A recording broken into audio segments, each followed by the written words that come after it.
Bueno, yo recuerdo que en ese entonces, cuando andábamos buscando que nos entrevistaran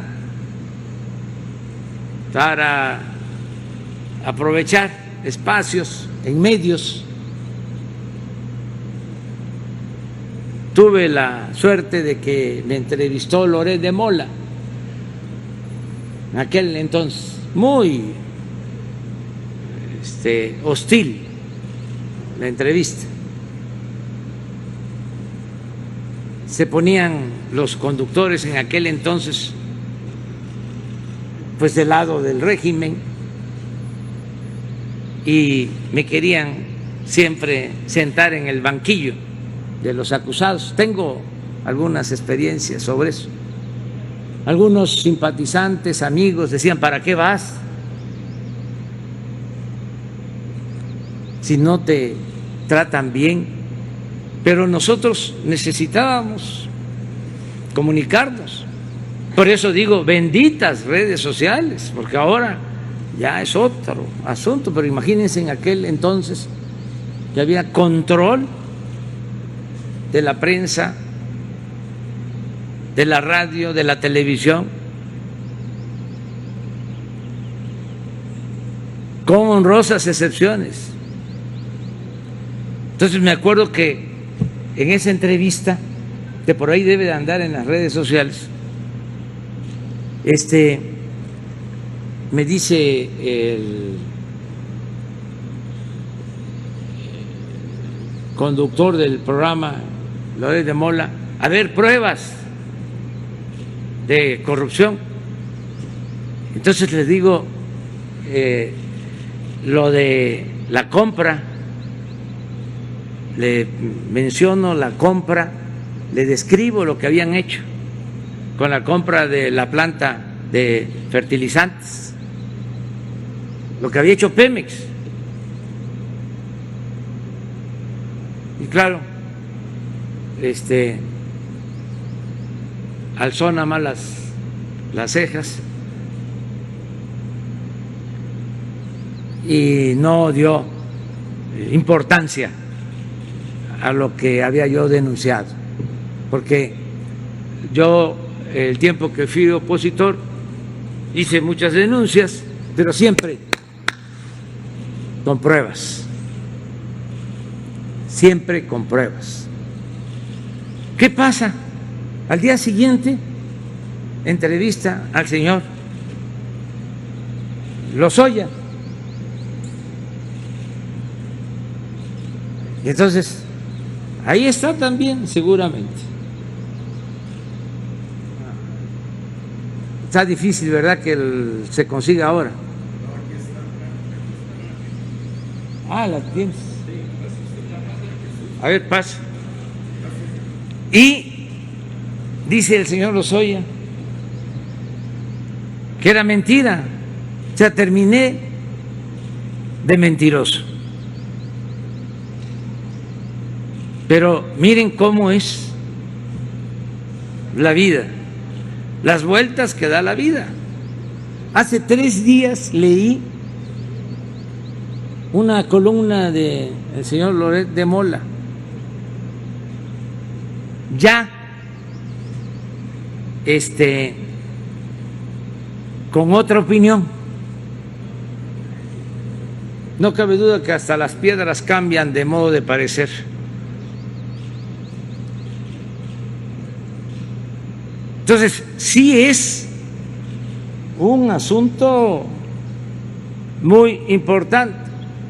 A ver si pasan y vayan buscando la columna de hace 3 días, donde Loret de Mola menciona el tema, aborda el tema.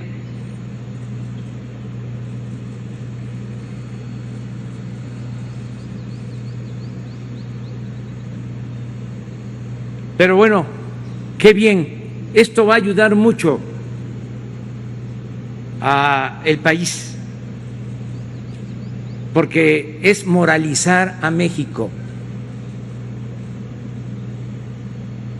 Ahora recordé también al general Mújica, un general revolucionario michoacano que admiro mucho, que fue gobernador de Tabasco, fue secretario de Comunicaciones y Transportes, de Comunicaciones del general Lázaro Cárdenas, fue también aspirante a la presidencia. Se dice que se perdió el rumbo del movimiento revolucionario porque si hubiese quedado el general Mújica, la Revolución Mexicana no se hubiese desviado, porque la verdad era un hombre íntegro, de primera. Y siendo gobernador de Tabasco en 1915, a pesar de ser Michoacán, estaba en Yucatán gobernando un sinaloense, Salvador Alvarado, otro general. Le manda una carta al general Mújica, se comunicaban en la época de la Revolución. La carta se titula Moralíceme, señor general. Se la dedicaba a Salvador Alvarado y le contaba de cómo ya en ese tiempo se estaban empezando a hacer negocios al amparo del poder público. Entonces, es muy importante moralizar al país, porque sin duda el principal problema de México ha sido la corrupción. El principal problema del país. Entonces, todo esto, independientemente de lo judicial, ayuda a que se destierren, se hagan a un lado estas prácticas de corrupción, que no se repitan estos hechos. Porque, ¿qué sucedía? Había corrupción y se veía normal, y el corrupto no perdía ni siquiera su respetabilidad. Era una forma de vida, lo hemos dicho muchas veces. Se llegó por eso a decir de manera equivocada, irresponsable, absurda, de que la corrupción era parte de la cultura del pueblo de México. Y eso no es cierto, desde luego. En las comunidades, en los pueblos, hay una gran reserva de valores culturales, morales, espirituales. Nuestro pueblo es honesto. Esto se da arriba. Es un asunto que tiene que ver con el poder, por la falta de ideales, por la falta de principios, por el querer triunfar a toda costa, sin escrúpulos morales de ninguna índole. Entonces, sí es un tema importante. No se tomaba en cuenta en las universidades públicas, en la academia. No era un tema relevante. No estaba en el orden del día del debate público político, la corrupción. En los discursos políticos no se mencionaba la palabra corrupción, no se hablaba de eso.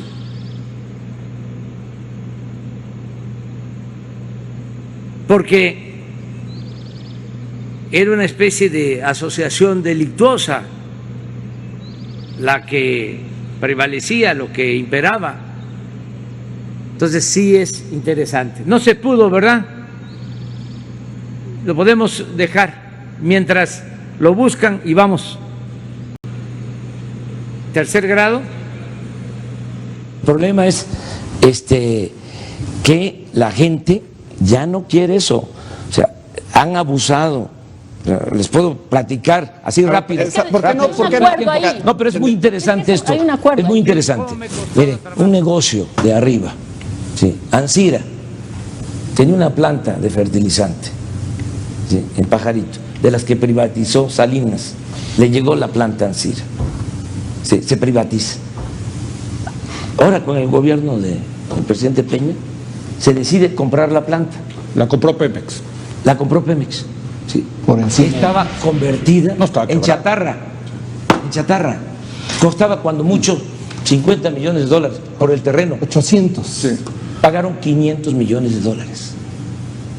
O sea, estamos hablando de negocios Es que hay un acuerdo sobre el tema de la corrupción. arriba Sí, claro. Sobre ese tema hay de un acuerdo. corrupción, sí, de impunidad. Pero no los va a perseguir, candidato. No, es que hay un Entonces, acuerdo. dijo que no los va a perseguir. Vamos a acabar con la corrupción, vamos a acabar con la comunidad, con la impunidad. ¿Pero cómo? Y claro que los mexicanos, todos, sí, la mayoría de los mexicanos está Sí, de acuerdo. totalmente. Ahora, el que hace esos negocios, sí, es el que hace esos jugosos negocios al amparo del poder público, que se han hecho inmensamente ricos, sí, pues claro que no quieren el cambio, o sea, los comprendo. Pero no los va ¿Pero a cómo? ¿Pero cómo? A ver, dejamos? a ver, No los voy a Andrés perseguir, Manuel. por favor. porque no es mi fuerte, Espérame. la Candidato. venganza, y porque lo que queremos, sí, es sacar a México del atolladero en que lo han metido. Vamos a iniciar una etapa nueva en la vida pública del país. A ver, También- candidato. ¿Pero cómo? Denis tiene otra pregunta en, ese el mismo tema. En ese mismo el tema. tema de la corrupción, y que creo que ahí sí hay una cosa. A ver,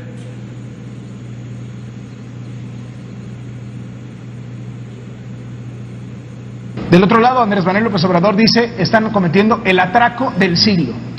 Carlos, una mentira, aunque se repita 100 veces, no será verdad. Esto no es un atraco. Un atraco es quien propone endeudar a los mexicanos. Un atraco implica regresar a aquellas historias que nos tocaron inclusive a nosotros, en donde los mexicanos nos endeudamos, se cayó el precio del petróleo y todas las familias sufrieron. Pemex ya no puede seguir endeudándose. Hay que cambiar nuestra historia por historias de éxito para las familias mexicanas. ¿Está quebrado Pemex? Pemex tiene unas finanzas endebles, Carlos. ¿Y por qué? Porque, si me permites hacer el contexto, en los últimos 10 años Pemex ha pasado de producir en su pico 3.3 millones de barriles a producir 2.5 millones de barriles diarios. ¿Por qué? Porque ya no hay petróleo bajo. Carlos, inclusive en gas. Hoy en día México es un importador neto de gas. 33% del gas que consumimos en nuestro país es importado. Estamos en riesgo de convertirnos en importadores netos de energía. Esto no es justo para nuestras siguientes generaciones. Tenemos la oportunidad de cambiarlo a través de incrementar nuestra producción y, sobre todo, transformar hidrocarburos en empleos. hasta ahí. Pero hay más, ¿eh? Pero bueno, ya después lo vemos. Pero el artículo...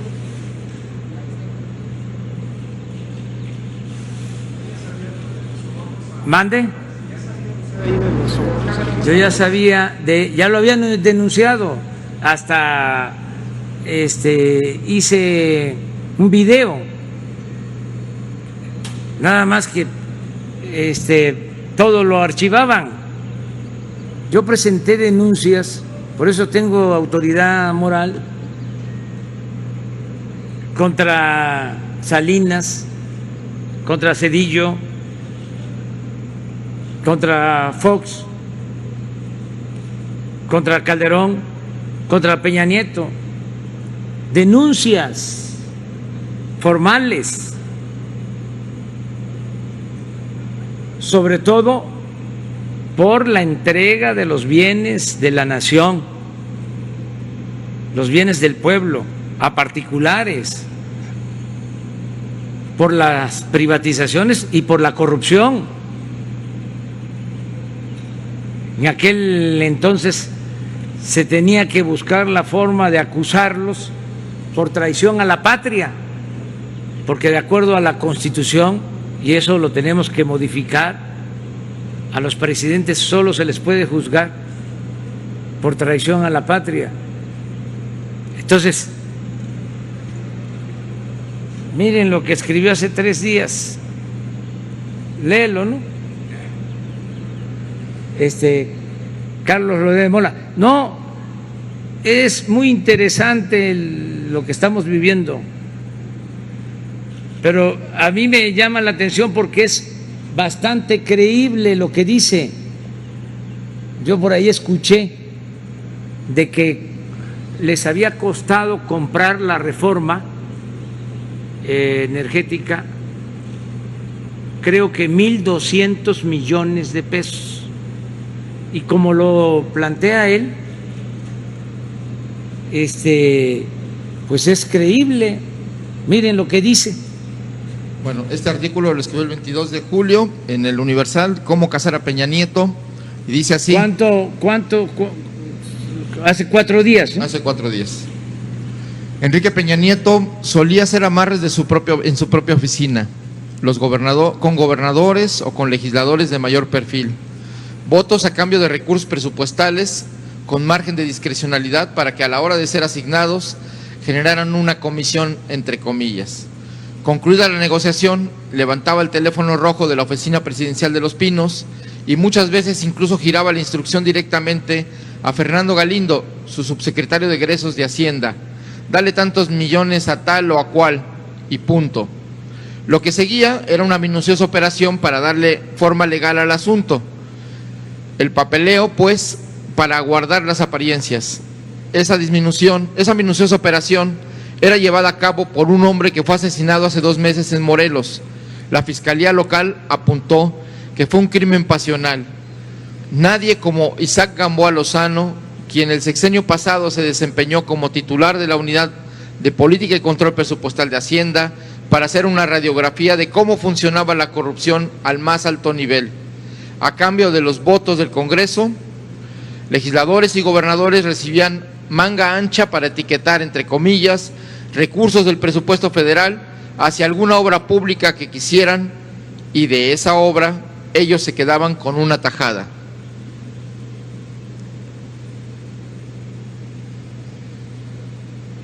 Isaac Gamboa era el hombre que aterrizaba el papeleo. Las citas solían realizarse en las oficinas de la Secretaría de Hacienda en la Avenida Constituyentes de la Ciudad de México. Era el último eslabón de los moches, entre comillas, que habían pactado en las negociaciones políticas los altos mandos del gobierno. Gamboa Lozano se llevó muchos nombres y muchos números a la tumba, pero no era el único que sabía. Otro personaje clave en la trama de los moches es hoy diputado federal del PRI, el subsecretario Galindo, que trabajaba en Hacienda bajo el mando de Luis Videgaray y con acceso directo al entonces presidente. Y también sabe buena parte de esta truculenta historia el también legislador priista Luis Miranda, amigo entrañable de Peña Nieto, una especie de rey del cash que manejaba enormes cantidades de dinero en efectivo para la operación política, primero como subsecretario de Gobernación y luego como secretario de Desarrollo Social.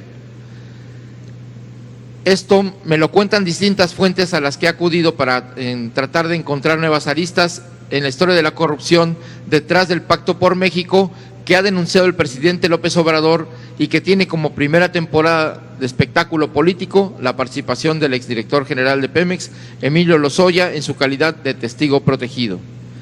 En la operación de compra de votos que acompañó al Pacto por México, el desfile de nombres que sueltan las fuentes es interminable.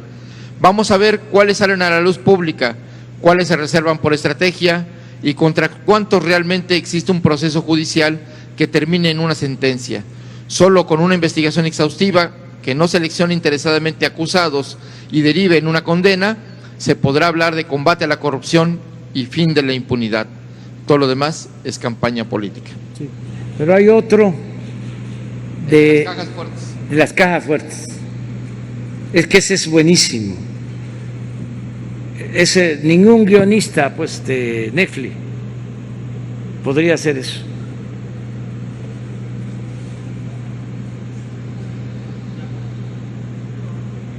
¿Cuándo se sabía esto? El pueblo. Ahora Loret se volvió Bueno, este es un día antes, paladín, o sea, hace 5 días. De la verdad. A ver.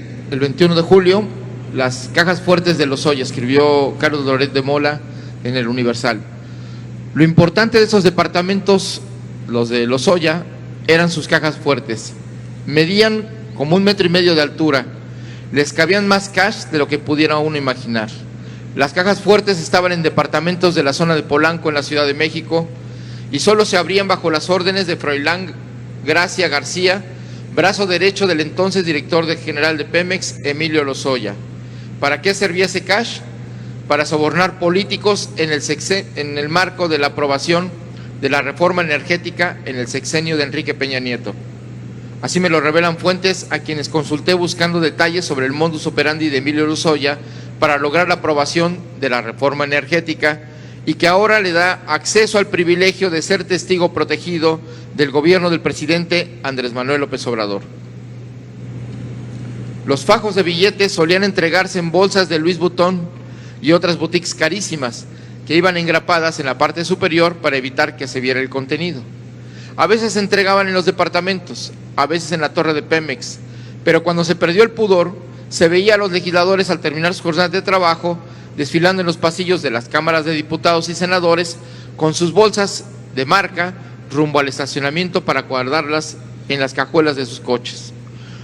Los nombres de quienes recibieron dinero lo saben muy pocos, pero entre ellos sin duda están Emilio Lozoya y sus operadores Froilán Gracia y Carlos Autrey. En las negociaciones de la reforma energética, los funcionarios solían decir que gastarse millones en sobornar legisladores era un costo mínimo frente al dinero que iban a entrar con los contratos de la reforma energética, según testigos de los encuentros. Por eso no faltó el vivo que en vez de pedir sus bolsitas de cash, mejor pedía llevar mano en contratos petroleros que pudieran inclinar a favor de empresas de amigos y socios que le redituarían jugosamente el favor. Está claro que en la mira están mucho más el PAN y sus integrantes que políticos de otros partidos. Eso por la razón político-electoral que también mueve al presidente López Obrador. Es natural. ¿Está bien, verdad? Bueno, pues así está